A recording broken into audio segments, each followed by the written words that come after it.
نحمده ونصلي على رسوله الكريم اما بعد. دلسم محرم په ورځ باندې خپل کور والو باندې خپل اهل او عیال باندې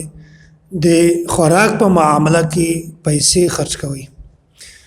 خوراک کې وسعت پیدا کوي. د دې دوه فائدې دي. یو فائدہ خدا ده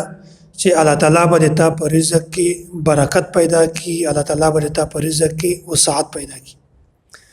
فراخي به پیدا کړي الله تعالی. او دومره فائدہ دا ده چې الله تعالی به تا فقر او فاقه غربت دا ختم کړي. نو د لسم محرم ورځ داسې ده چې په دا کې په خپل ځان باندې کا پیسې خرج کړي، خوراک په معاملہ کې خوراک ښه خوراکو کې صدقه او کې خپل کور ول باندې خرج کړي، الله تعالی به داسې انعامات ورکوي.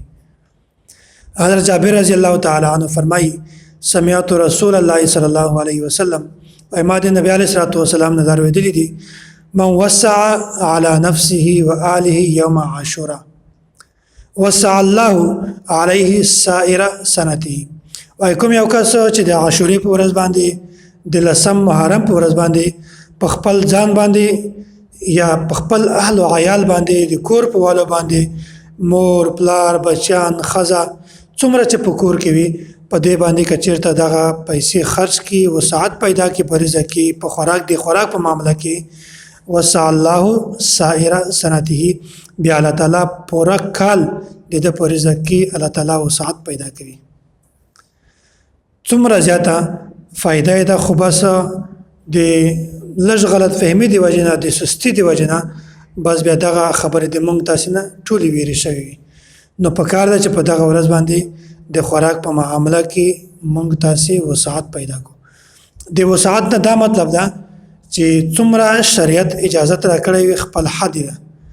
د حد نه تجاوز کول افراط تفریط نه کار اخیستل دا ټیک خبره نه ده. بس چې انسان څومره طاقت وي وسعت وي، یو سړی به ډیر مالدار وي هغه غټه صدقه کولای شي عادي د حیثیت مطابق ده، او یو سړی به غریب وي دومره به مالدار نه وي استطاعت توفیق په نوي دي زیات پیسې خرج کولول بیا د افراط تفریط نه کار نه اخلي، بلکې څومره د طاقت وی وسعت وی هغه مطابق ته دی پیسې خرج کوي. او داسې حضرت جابر رضی الله تعالی عنہ او داسې مشهور محدث یحیی بن سعید او مشهور امام مفتی سفیان بن عیینه دا فرمایي وای مونږ د دې خبرې تجربه کړې ده